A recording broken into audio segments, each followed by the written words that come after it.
ৰাসৰ পিছদিনাখন ৰাতিপুৱা 9টা বজাত খোৱাৰ পৰা উঠি এয়া বনাবলৈ লৈছোঁ মই আলু পৰঠা।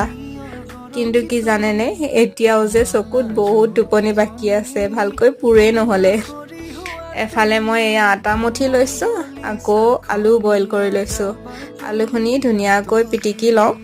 হাজবেণ্ডে আকৌ আলু পৰঠা খাই বৰ ভাল পায়, সেইকাৰণে ভাবিলোঁ একেবাৰে জল্দি চিম্পুলকৈ আলু পৰঠাকে বনাই দিওঁ।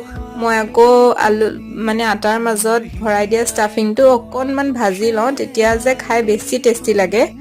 আৰু অলপ টেষ্ট বঢ়াবৰ বাবে মই ইয়াতে দিলোঁ অলপমান জিৰা গুড়ি আৰু মিট মছলা, তেতিয়া মানে খাই বহুত টেষ্টি লাগে। এয়া আমাৰ প্লেটো ৰেডি হৈ গ'ল। আলু পৰঠা, অলপমান ষ্টাফিং, আচাৰ আৰু চচ। আমাৰ ভাড়াঘৰৰ পৰা আকৌ দি পঠালে এয়া লক্ষী পূজাৰ প্ৰসাদ। দুপৰীয়াৰ সাজত বনাইছিলোঁ বিলাহীৰ সৈতে মাছৰ আঞ্জা।